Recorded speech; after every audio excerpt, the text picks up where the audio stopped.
नमस्कार, पेट shelter foundation Beed. आपण पाहू शकताय आम्ही कुमशी या गावात एका शेततळ्यात एक वन्यजीव पडला होता. त्याला आम्ही वाचवण्यासाठी इथे आलेलो आहोत.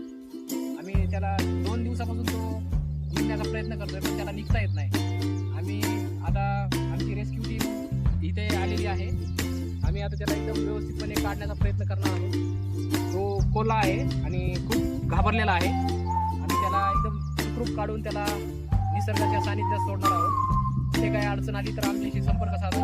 आम्ही तिथे तात्काळ येऊन कोणताही प्राणी